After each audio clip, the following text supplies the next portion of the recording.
I lied because I was terrified you'd stop loving me if I became nobody. Emily stared at her husband.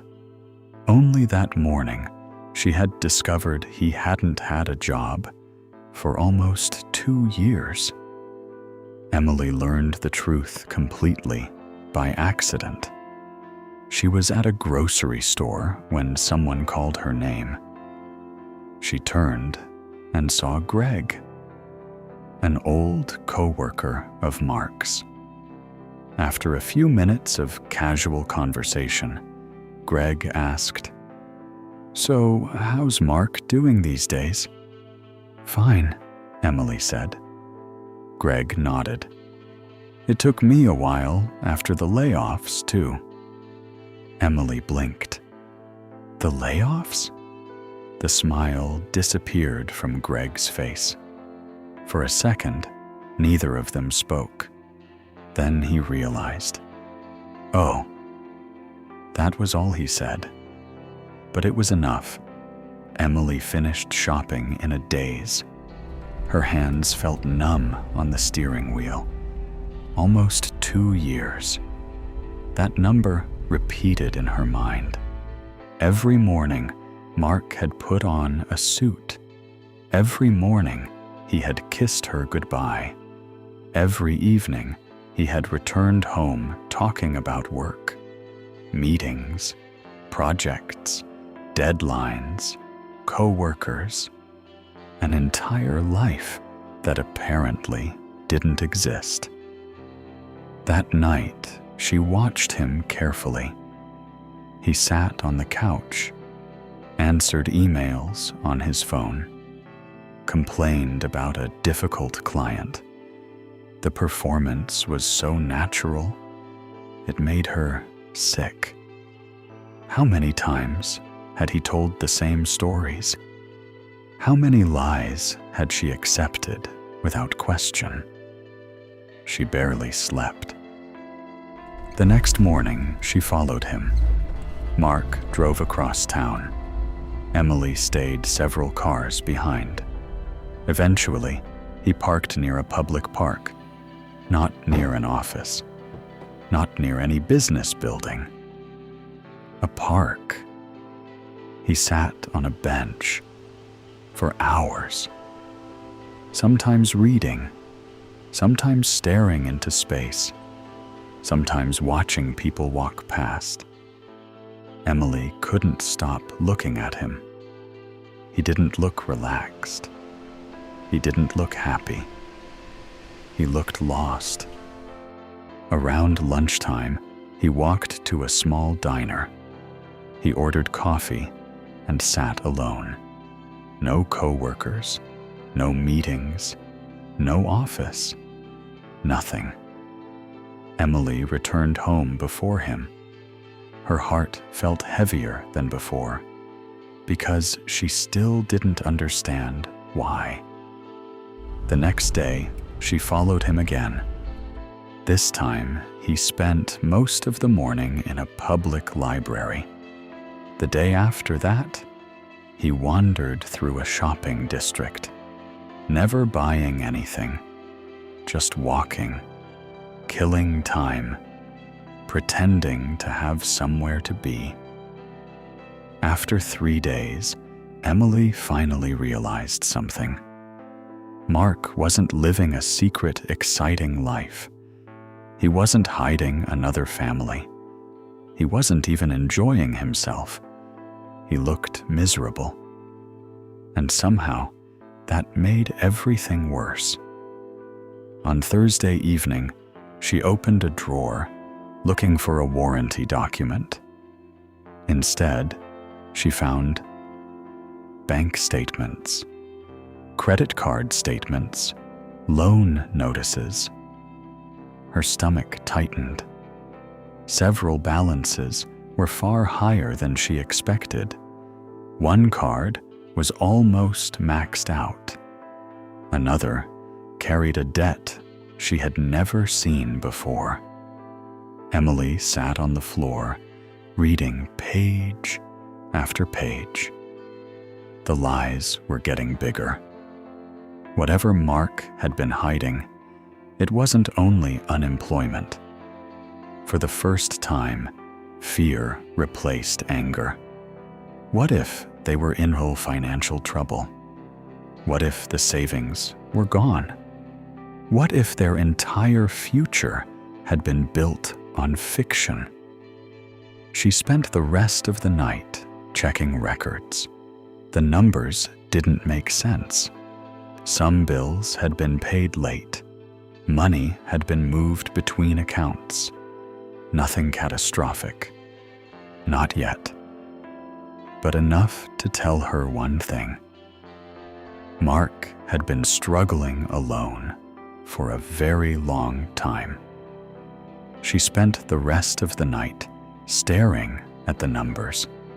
The debt wasn't enormous. Not yet. But it was growing. Slowly. Quietly. Month after month. What frightened her most wasn't the money. It was realizing how completely alone Mark had been carrying all of this, and how completely he had shut her out of his life. Friday felt endless. Every time he spoke, Emily heard the lie underneath the words. Every casual conversation felt fake. Every smile felt rehearsed. By evening, she could barely look at him. Mark noticed. "Everything okay?" Emily almost laughed. The question felt absurd, but she said nothing. Not yet. She wanted the truth. All of it. Saturday evening, Mark came home carrying the same briefcase he carried every day.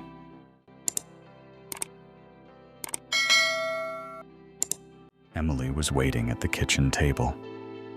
The room was silent. Mark immediately sensed something was wrong. "What's going on?" Emily placed Greg's business card on the table. The color left his face instantly.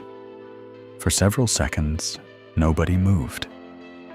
Nobody spoke. Then Emily asked quietly, "When were you planning to tell me?" Mark stared at the card. His shoulders sank. And in that moment, she knew. There was no explanation, no misunderstanding, only truth. And a lot of it. "You lost your job almost 2 years ago." Silence. "You've been lying to me every single day." Mark sat down slowly, like a man whose strength had finally run out. Emily felt months of confusion turning into rage.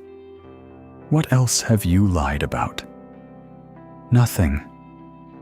The answer came too quickly, too desperately. Emily shook her head. "Don't do that." Mark looked away. She leaned forward. "What about the debt?" His expression changed immediately, and that terrified her, because now she knew there was something even worse waiting behind the first lie. Mark didn't answer. That was answer enough. "How much?" Emily asked. "A little over 40,000. Emily stared at him. $40,000? Mark nodded. "How?" "I was trying to keep everything normal." "Normal?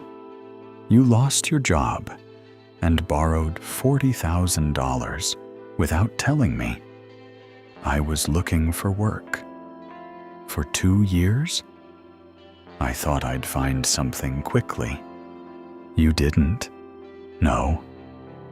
And then every month, it became harder to tell you." Emily stood up.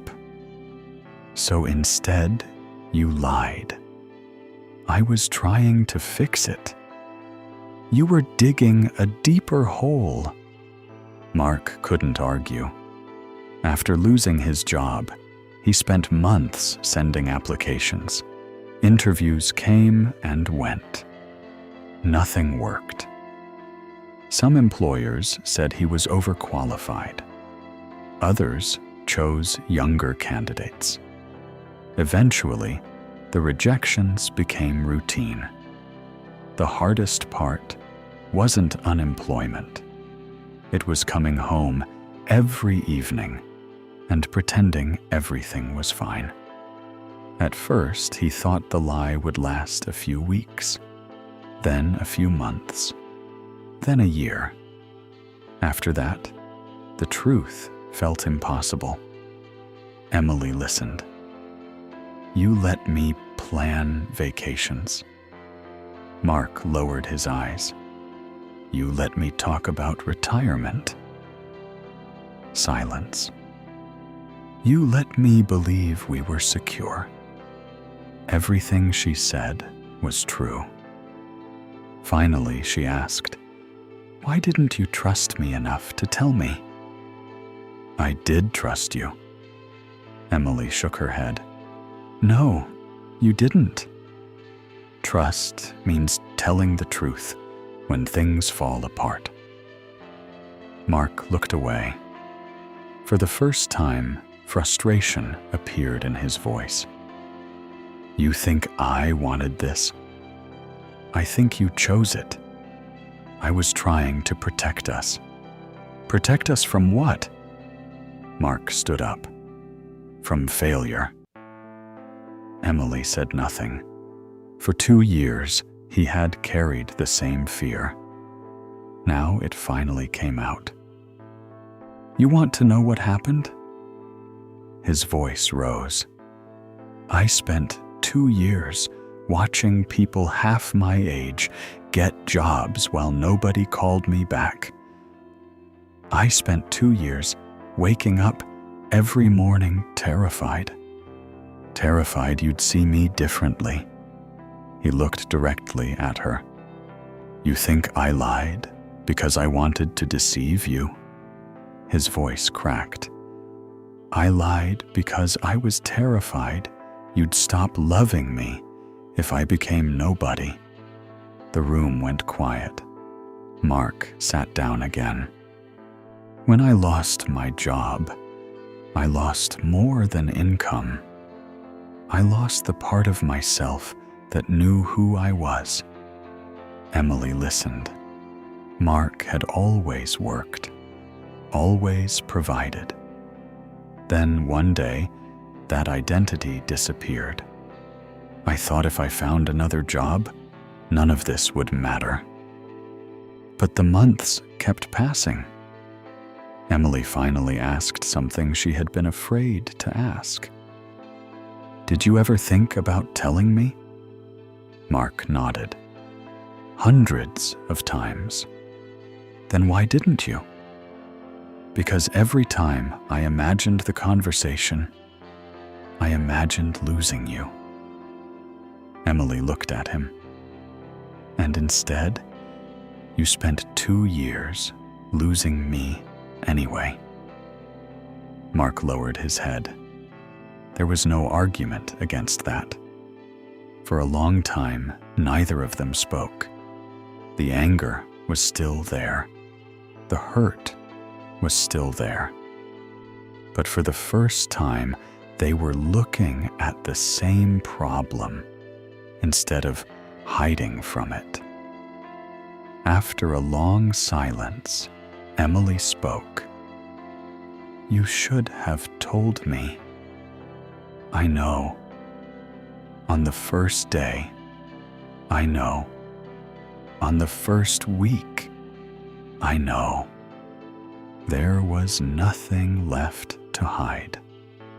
Finally, Emily asked, What happens now? Mark looked at her.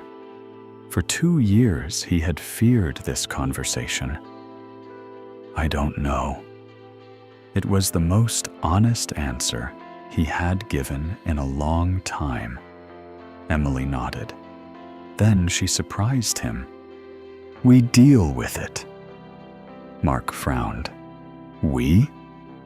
Emily looked at him. That's what marriage was supposed to be. The words hit him harder than any accusation. For 2 years, he had carried everything alone. Not because he had to. Because he was afraid. Afraid that unemployment would make him unworthy of respect. Afraid that failure would make him impossible to love. But now he understood something. The lie had done far more damage than the truth would have. Over the next months, they cut expenses, sold things they didn't need, made difficult decisions together. The debt didn't disappear overnight. Neither did the hurt. Trust takes longer to rebuild than money. But at least they were facing the problem together. Months later, Mark received a phone call. A small company offered him a position. Not a perfect job, not a prestigious title, just honest work. When he hung up, Emily smiled. Then she said, "You know what saved us?" Mark shook his head. "The day you finally stopped pretending." Sometimes the most dangerous lie in a marriage isn't the one that hides betrayal. It's the one built on the fear that without success, status, or a paycheck, we are no longer worthy of being loved. And the tragedy is that the lie often destroys what the truth might have saved. If you were Emily, could you forgive a lie that lasted 2 years if it came from fear, not betrayal? Let me know in the comments, and don't forget to subscribe for more stories like this.